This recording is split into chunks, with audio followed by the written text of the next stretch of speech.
So I have two lawyers in the studio, two members of parliament. Roxy Nelson, the Parliament boy, is in the studio, member of parliament for South Dying. And also Andre Japamesa, member of parliament for Second D. And all of them are here. So we'll have to say, we're taking a break. When we have them here, we have no fears because we have to do some other discussion. We'll be talking about TOR. We know that, well, the minister, apparently according to reports, had made some statement or given some indications that TOR will be used for a tank farm. And we had the CEO of TOR coming out to say that was not a decision he was in favor of, not aware of, but not in favor of it. And we've had reactions from the Workers' Association of TOR who have come in to raise concerns. They're saying that, well, if that takes place, it means that for the next 3 years, when there is an intention to build a new refinery with capacity around 1,500, they'll have most of them sitting at home or not working in the institution at all. So we'll get to discuss that issue.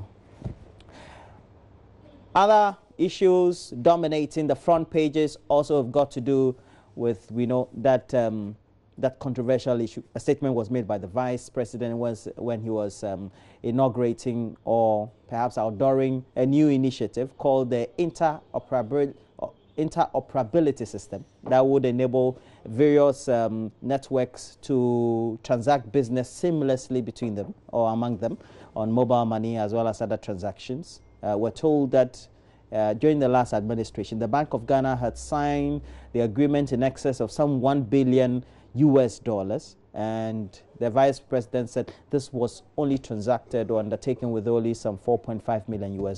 So it means that a lot of money saved for the taxpayer. But let's do the discussions. First, let's start with TOR. We know it's a decision that we're told has been reached. We don't know whether approved by cabinet, etc. It's been speculated.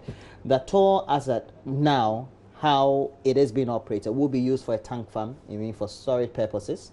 And then the workers are kicking against it. But it also followed the statement by the chief executive of TOR.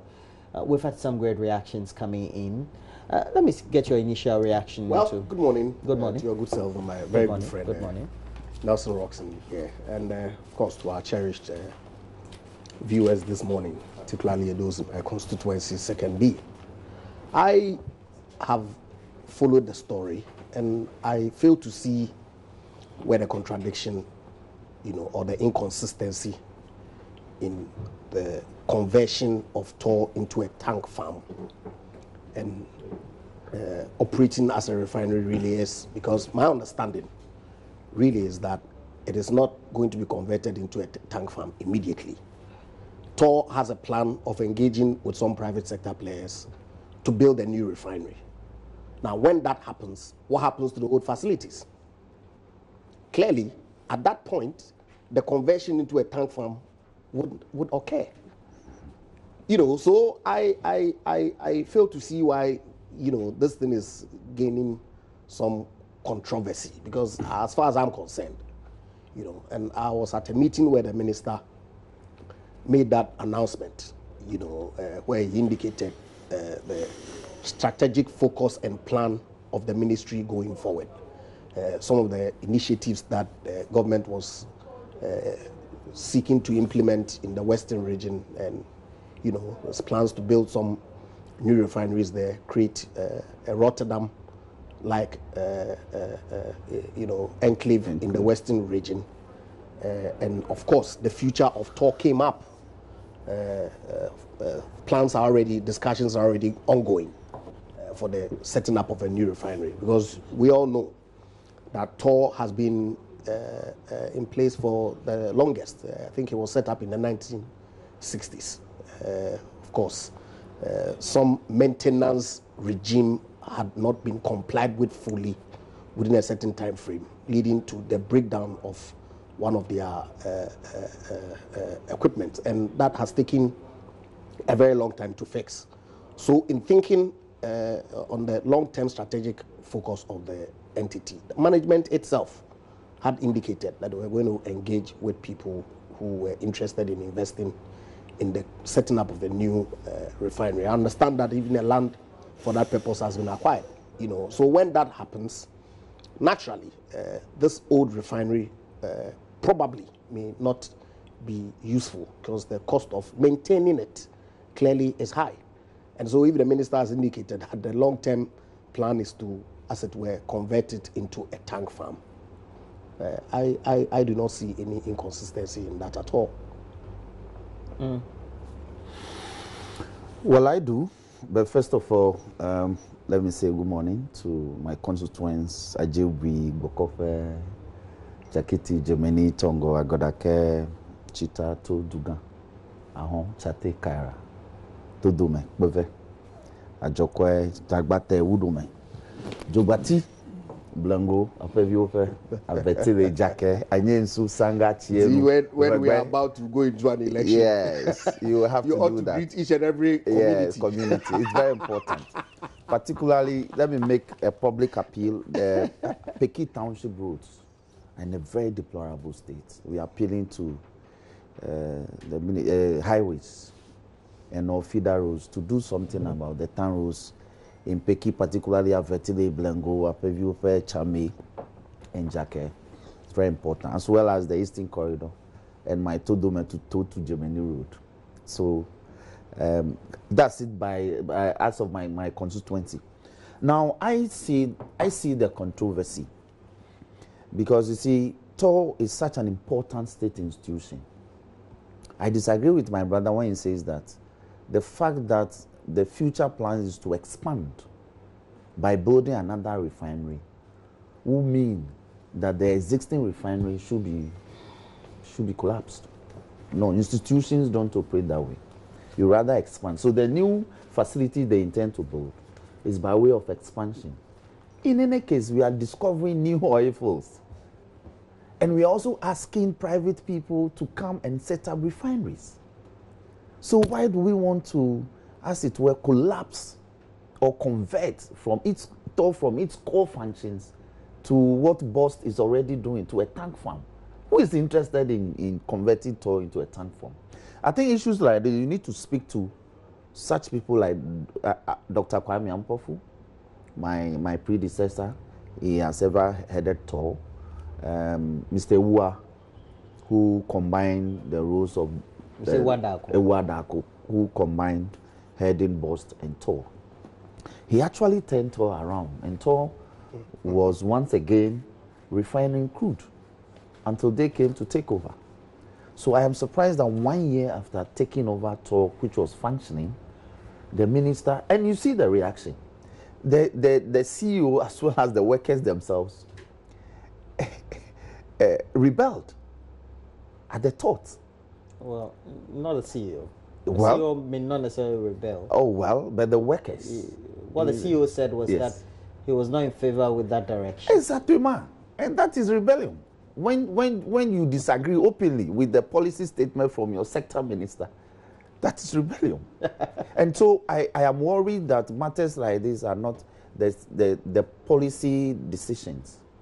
It appears that when they were taking the policy decisions concerning the future of TOR and its management were left out. Otherwise, this is an in-camera decision that it takes, so that when the public decision is made, everybody is in sync. But the public disagreement for me tells me that the workers and management were left out.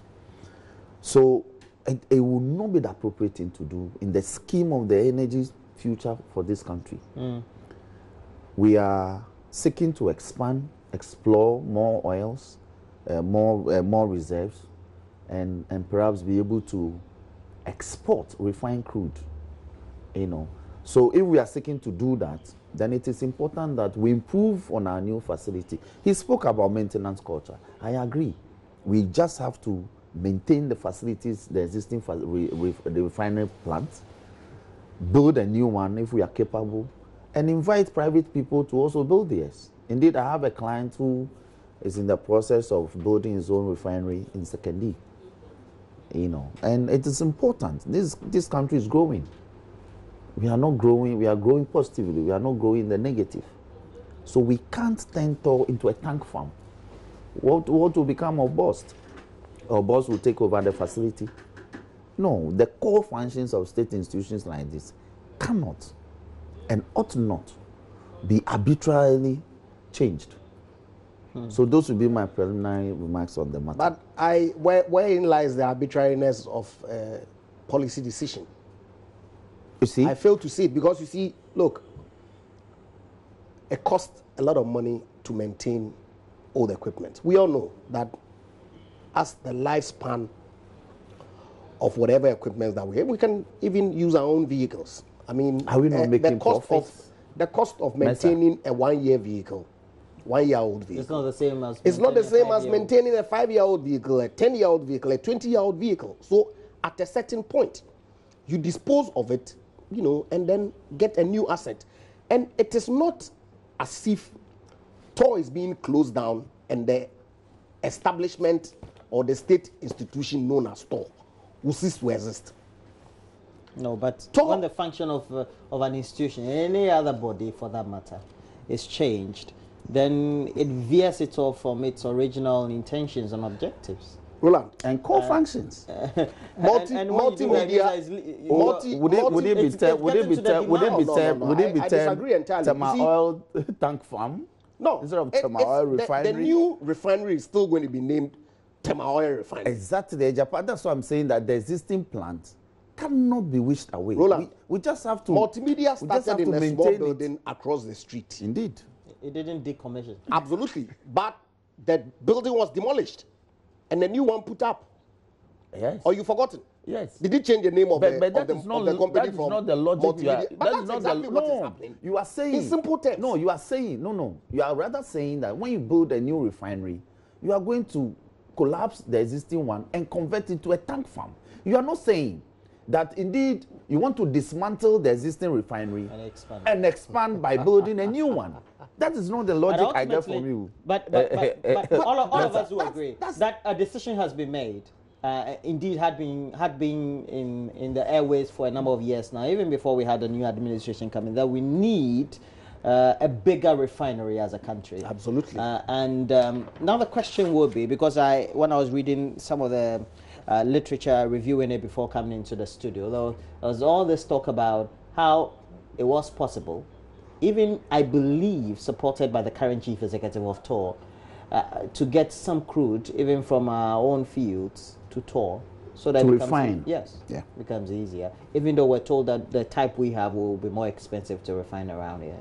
Well, that is something that I think should be explored. I mean, I have always, found it rather strange that we allow partners in our fields to take the crude away when we had a refinery functional in Ghana. But you and I know the problems that TOR have had in the past 2 years and a half or so. So now that they are coming back on stream, and I understand that their maintenance and the broken down equipment have been fixed, and they are about to start, or if even they haven't started, some minimal refinery of products at their facility. It's something that I think ought to be encouraged, so that more of our crude is sent there for them to process. But you see, that really is not even the issue, because the most important thing is they having crude to refine. It costs the same on the world market. So as to whether it is crude from Jubilee or from TEN or from Lagos, the most important thing is having a functional refinery that can refine crude oil. So to the extent that they get the raw material to process, for me, it really doesn't matter where the crude is coming from. No, but the argument I have heard in line with that is that, like you stated it, operationally, it costs more to process the crude from our field to refine products. Because the structure of TOR and the machinery they have is not... No, it's not the structure. It is the type of the crude that we have. Yes. It costs more to refine. That is why it appears that when it is explored and it is sent to the FPSOs, they are taken away per even the agreements we have signed per the mother agreements governing the operations in the fields. So, but you see that the type that comes from Lagos and other places, TOR is able to refine and was making profit. For a long time, they had a problem, but when the war went there, they began to make profit. That is why I am worried that we need to expand by building a new one, I agree, but also maintaining the existing plant, but not to dismantle and convert into a tank farm. Right. All right. But let's hear from John Elton Butcher, who is the chairman of the General Transport, Petroleum and Chemical Workers of TOR as a local chapter, has been speaking to Daniel Dadsey on the subject. Ours is that if the government or the ministry wants to put up a 150,000 barrel per stream day capacity, fine, it's a good idea. But what we are concerned about is turning the old one into a tank farm. We are saying that, have you quantified or have you measured the area or the space you need for a tankage for a 150,000 barrel per stream day? So, Mr. Butcher, first of all, what are the concerns you have with this deal? Because if you are doing a 150,000 barrel per stream day plant, you need a bigger space. And TOR already has a 1 million metric ton capacity storage. TOR itself has plans of expanding. Is TOR viable as it stands now? It's viable. Viable in the sense that it is working. TOR last 2 years before we shut down had run 7 million barrels of crude oil, and we were doing tolling with Bost until last year when we shut down for maintenance. We talk of an old plant. What is an old plant? The CTU we have that is being connoted as an old plant is a strong and viable plant.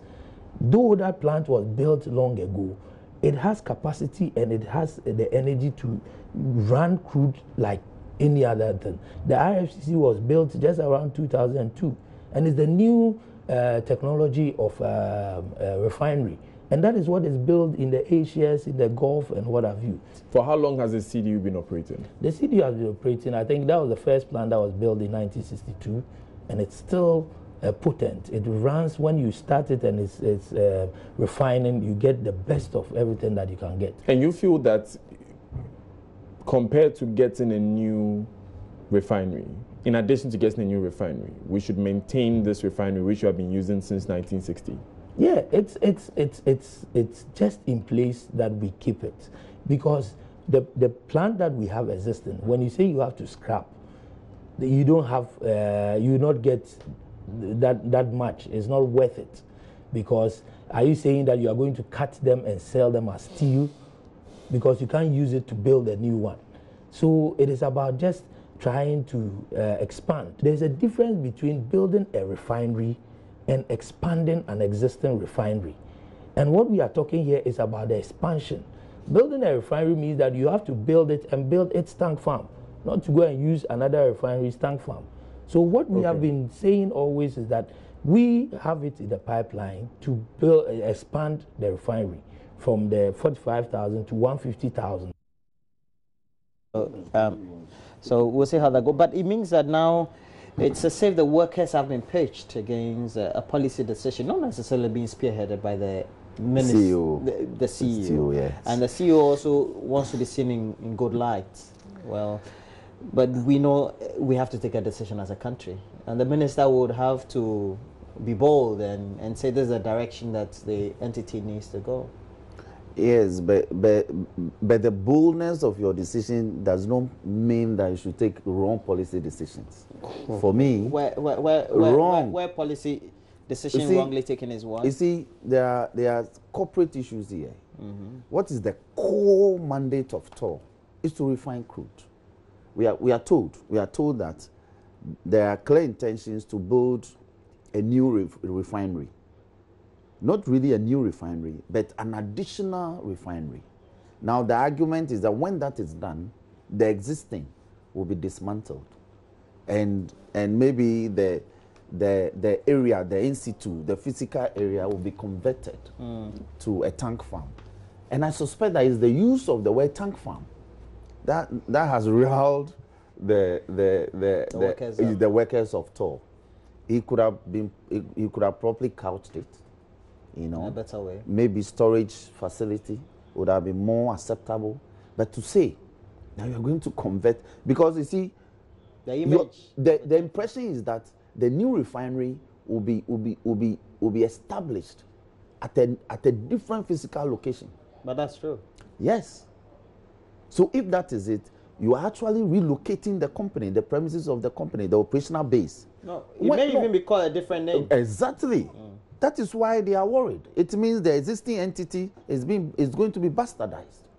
Well, you understand? No, everything is wrong with it. It's a policy direction. The refinery is a refinery. Name is just a name.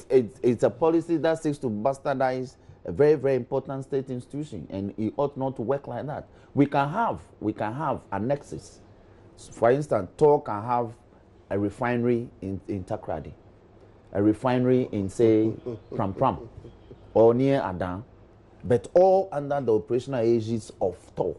But if you don't have to the say old that plant becomes operationally inefficient, they would refine from the new facilities. It's a leaking plant. Absolutely. It leaks money. And it will still remain how is it a leaking plant when the plant was making profit? It's been leaking the country money. But no, you can when make the profit. When the plant was making profit, when you make profit, it means you are capable. Regurgitated more like. Sorry? It's been regurgitated, more like being revived. Exactly. Yeah. So if it's being revived and it's making profit, that's the most important thing. Even if it's breaking even and staff are maintained and livelihoods are being sustained, it is important. Well, one thing I do know that the workers are not in favor. The workers, because some of them, I knew some people who worked there, I still know some. They were happy that the Wadako had tried to revive the fortunes of the company. Let's not talk about the difficult, but the thing is, the company was on a certain pedestal. It now was moved to the next level. So this one is, I guess, a departure from what they were hoping for. I don't think so at all. Right. I mean, Roxon's first part of his submission seemed to buttress my point, really, that it probably is the use of the word tank farm that has worked people up. But a tank farm is a tank farm. Storage farm is a storage farm. But you see, Roland, if the facility is decommissioned by the setting up of a new one, or the decommission arises out of the setting up of a new refinery, is TOR going to abandon the land? It ought to be put to use.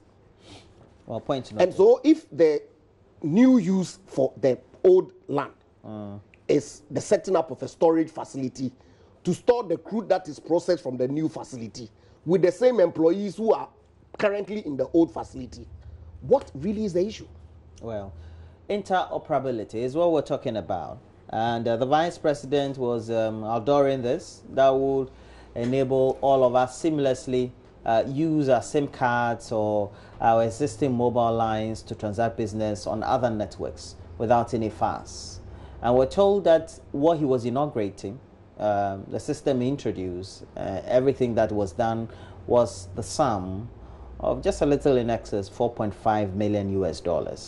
But on hindsight, we could have been doing this on a PPP basis in excess of some $1.1 billion US, spread over, I believe, is it 25-year period?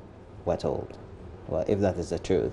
Now, following that, we had a press conference that was put together or convened by a Deputy Governor of the Bank of Ghana, Dr. Johnson Isiama, who defended the decision of the Bank of Ghana and its management and its head then about the 1.1 billion contract that was signed to have this system rolled out. And then we had a reaction from a Deputy Minister of Information, Kojo Ponkrumah. Let's watch that reaction. Then we'll come back and discuss all this thing about which money was saved, how much was not saved, and which deal was better, which one was not. The charge was to develop an interoperability platform that will enable seamless transfers first across mobile networks, and then banks, and then on e-switch accounts. No one can therefore justify how you would then add something else or claim to add something else which is not requested for, and you agree that the developers should charge mind-blowing amounts for it. If you look at the price differential between 1.2 billion and 4.5 million, that's a factor of about 267 times. So is he suggesting that the scope was 267 times bigger than the current scope. What was involved in this extra work to have justified that amount? A mere mouthing that the scope was wider means nothing. If he intends to make that claim, he will have to do better and showcase the extra scope and how it justifies the 267 times the current cost. The claim that is being made that the cost of the project is actually $300,000 is untenable. The fact is that the government of Ghana in that old transaction was literally asked to stay behind, and the money was to be paid by the ordinary users, and that even makes matters more suspicious, and I'll explain to you why. The previous administration, acting through the Bank of Ghana, essentially what they did was that they agreed that the company Sipton should charge the users of the platform. And who are the users of these platforms predominantly? These are market women, farmers, drivers, people in the lower to middle class are those who massively use these platforms that have been rolled out. Their arrangement was that the company Sipton should charge these people $1.2 billion. That's essentially what they did. Currently, under this new arrangement, what we have said is that government through the Bank of Ghana, through GIPS, is paying $4.5 million. And the Ghanaian, at the end, this market woman, this driver, this person who predominantly uses this platform, does not need to pay a private company $1.2 billion for their profit. This is a big savings to the people of Ghana. The Akufo-Addo administration at this stage is pleased to have had the opportunity to engage all the stakeholders to correct what would have been an unjustified extortion from the good people of Ghana if the old deal had not been abrogated. And we think that instead of attempts to justify these actions, persons who were involved in the old transaction should be patriotic and rise up to the gains that the nation is making under the new arrangement. By continuing on a path of justification, what some of these persons are telling us is that if they are given the opportunity today, they will still go for the Sipton deal, even after all the evidence has been made available that it was a bad deal. Well, Roxanne, so we've had a number of discussions as well as pronouncements, premise on which administration under which this was signed was undertaking a better deal as far as this was concerned in rolling out the system. But what do you think is at the heart of this matter? Now, it appears clearly that there's some level of misunderstanding. Now, my position on this matter is this. When the Bank of Ghana and the MPP does anything that shocks the conscience of the people, we are told that they are the regulator. And the central bank is an autonomous body. They have the power to do and undo the kind of things they do. The government is not maligned. The government is not prejudiced. The government, please, Ejapa, let me make my submission. Let me lay the foundation. You are better than that. No, let me lay the foundation. Let me lay the foundation of my argument. When the Bank of Ghana sign an agreement of this nature and then the NDC, it is the NDC that has done it. Do you understand my point? So let us be fair in our analysis. When it is about the government, it's about the government. The government controls the central bank. Today, they cannot be telling us when the central bank does something wrong, they can't tell us the central bank is autonomous from the government of the Republic of Ghana. And that is the basis I want to lay. Now, we are told that this government has spent $4 million. 4.5. $4.5 million. Is it government or the Bank of Ghana? Oh, I see. So was it the NDC that signed the agreement? You understand my point? Exactly. So if it is about the Bank of Ghana, let us speak about the Bank of Ghana. Amazing. Yes. Now, the Bank of Ghana is saying that they have signed another agreement, all right, that is valued at $4.5 million. It's not okay. All right. No, let me That cost. The 4.5 million yes. was given to yes. GIPS. GIPS is an arm Or is a... It's a subsidiary. Or it's a vehicle? No, it's a subsidiary of the central bank. Of the Bank of Ghana. Exactly. Supposed to undertake so and so. Yes. As far as rollout of technology to make seamless transactions. Yes. And so, once this has been undertaken, it's almost like an internal activity, even though it's a subsidiary on its own. Yes. Now, what the Bank of Ghana did previously was to partner a private entity. Invite tenders. Yes. And then awarded the contract to a private entity to do this over a 25-year period. All right? Now, and we are told by Dr. Isiama that the nature and the extent of the previous agreement was far and in excess of what has simply been done now. So he says that over the 25-year period, they don't think that they did anything wrong. That the recovery of the investment over a 25-year period was not untoward. No. But if the government is saying, if a new government has come and has directed the central bank to review this and to, as it were, abrogate the contract, and actually as a subsidiary of the central bank to, as it were, take this up, refine it, maybe reduce the scope and reduce the technical component of it, make it simple and do it an internal activity. What is wrong? What is wrong? So for me, it is not about NDC government or an NPP government. It is about what the central bank does. If it is unconscionable, it is unconscionable. But we shouldn't say that because it was done by the central bank at the time, it was done by the NDC administration. That is the point I want to make. You think that tag is wrong? It is wrong. It's unhealthy because right now, and because previously the central bank did a lot of things, and when the government was brought in, they said no.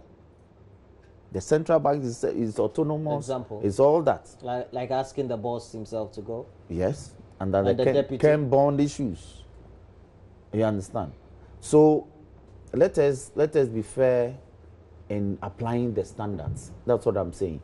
But I am saying that if the previous private entity or the entity that has been, as it were, the contract that has just been abrogated, if they feel aggrieved, they may sue. If they feel aggrieved, they may sue that a validly executed contract is existing. Is there a validly executed contract? Yes, I've just cited a copy. And so if there's a validly existing agreement and they feel aggrieved for the unilateral termination by the central bank, they may sue. All right? But I am not in a position to determine the value of the core activities that is to go in over a 25-year period. For which when somebody prices, I'm sure there were other entities that tendered. And the committee evaluated the tender before they awarded the agreement. They awarded the contract, subsequent to which an agreement was signed, properly executed. So those will be my preliminary remarks on this matter. You see, and Dr. Isiama has been very forthright, very consistent in speaking to the real issues of this case. Why are you taking the position of Dr. Isiama to be the valid truth? No, Dr. Isaaku also issued a statement. The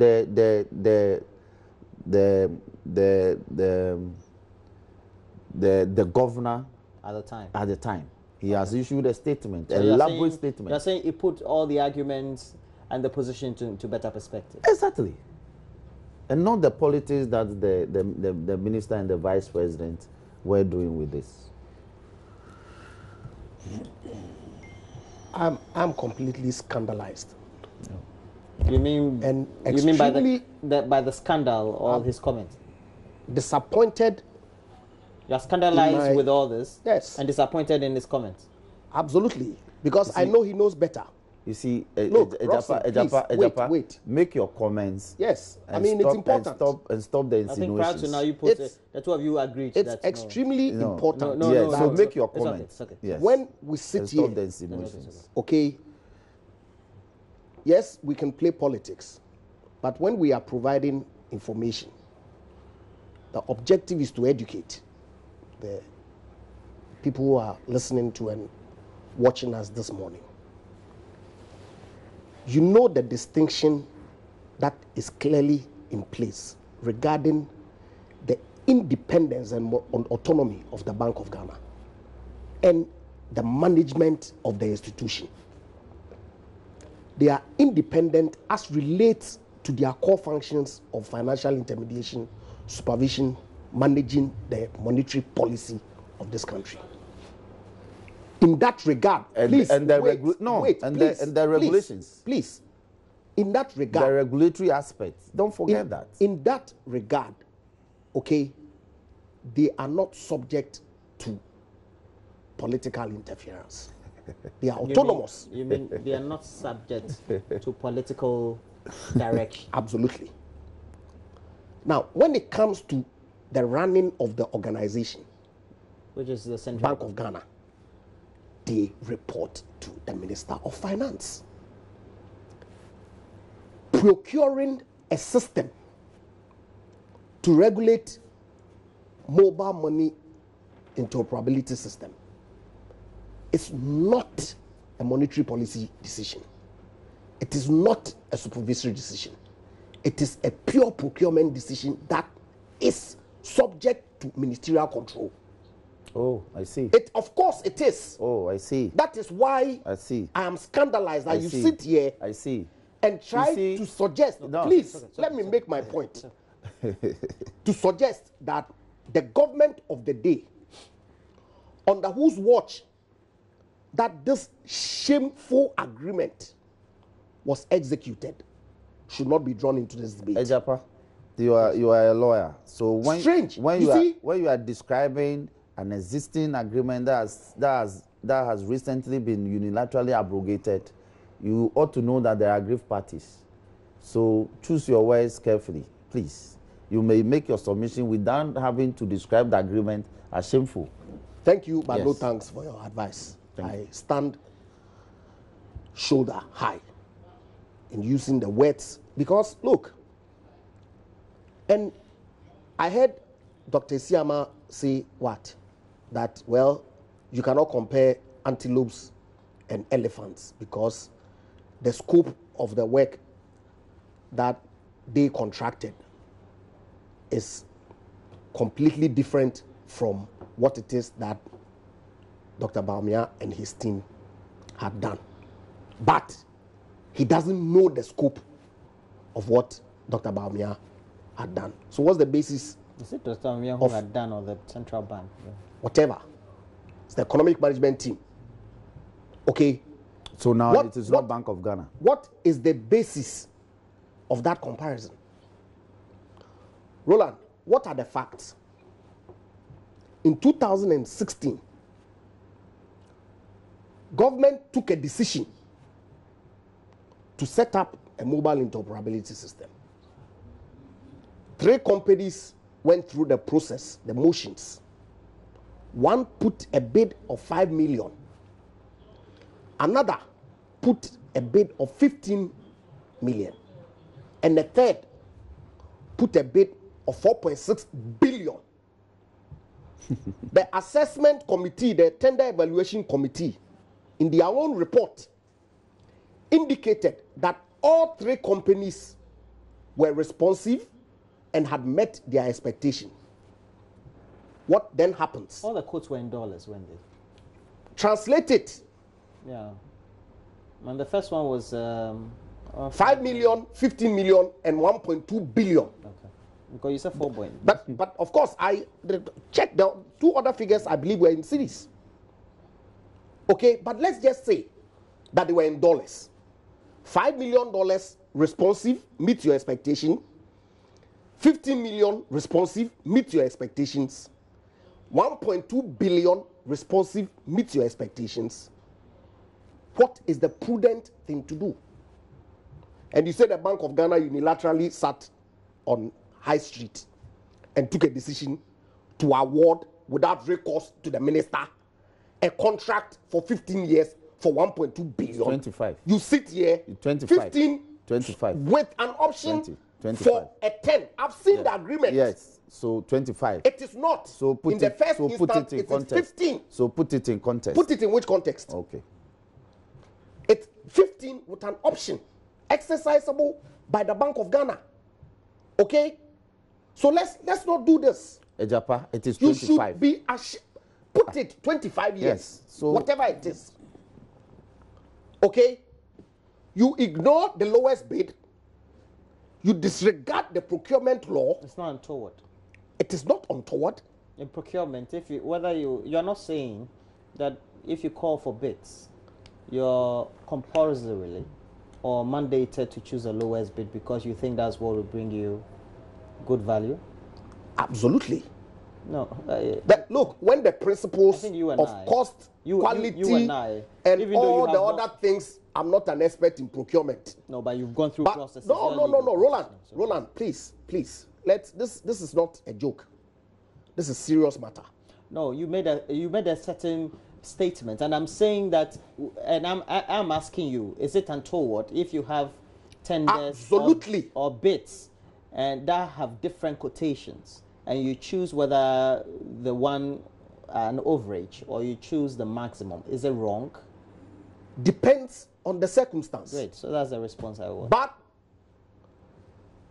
in your evaluation, you ought to indicate clearly what it is warranted you're choosing the highest bidder. In this case, all three bidders met the expectation of the Bank of Ghana. Based and on- yet- after the assessment. Absolutely. After the assessment of the technical and financial proposals that was required to be submitted pursuant to the bid, you ignore the two lowest and pick a contractor who was going to charge the people of Ghana $300 million per annum for 15 years, and you sit here and say what? You have the please, Roxanne. 300 what dollars? 300 divide 4.5 billion by 15. Please. Divide it by 25 Please, Ejapa. You Divide it by said 300 25. something. 300 what? million dollars I see. Absolutely. $300 million. for 15 years of 4.5 billion, 1.2 billion. Hold on. That's what it comes So to. $300 million times 15 Okay. years. You are So- saying so- you are saying it will give you 1.2 billion, So, look, Ejapa. Roxanne, 1.2 I've then. converted Please, we have 300 million Ghana will cedis go into per 1.24. comes Ejapa. to 4.5 Ejapa. billion. That's the point. Ejapa. That- 300 no, million. You No, cannot. it's been- No. You cannot. No. You cannot confuse the issues. I'm not confusing the issues. Okay. You are confusing The even the truth figures. of the matter is that you guys went in there, engaged a contractor for 4.5 billion Ghana cedis, and that contractor was going to extract from the people of Ghana 300 million cedis per year for 15 years. Now, a new government comes based on petitions that had been made, reviews the contract and takes a decision that, look, as had been said by Gibbs and the telcos and the telecom chamber and everybody who cared to raise an issue when this contract was signed. Gibbs had the capacity to do this thing, and they were given the mandate to go ahead and do it at $4.5 million. How much does that save the people of this country? And you guys are defending it. For how many years? Are you defending it? No, for how many years? For what? How many years? You see? There's supposed to be a rollout period. We have a first phase and a second phase. Okay. And the But the 4.5 chunk So, of the and the work so the has been done. phases, so the and phases, and what the chunk of the 4.5 work? million is for both phases. I see. Yes. Okay. So what does it include? What is involved? You mean what does it entail? Yes. The system. That Yes. we bought cheap equipment from China. According to the Tshiama, it says it depends on where you buy the equipment from. Ejapa, so sometimes I would have thought. It That's is not. you see, it is look, not acceptable look, to look, it's say not a matter things of in these being terms. acceptable or Yes, otherwise. you know. We sometimes, as patriotic citizens of this country, Yes. we need to demonstrate our anger about public office holders engaging in actions that clearly rips off the people of this country. And you are saying this agreement was Absolutely intent on ripping off the people of this country. And we ought to be passionate in our condemnation. Well, there was and I expect which we have clearly demonstrated. But I have spoken to the issue. You haven't spoken to any issue. I have, and I've laid the foundation. I have told you. What foundation did you lay? Oh, Ejapa, you were not Look listening. in the Bank of Ghana Act. Whether they are not subject to the direction in terms of management of organization. I have told you. The Minister of Finance. I have told you that if you unilaterally abrogate an existing contract, there are remedial. Let them go to, of course. Exactly. Let them go to court. Exactly. So I will leave this matter as it is.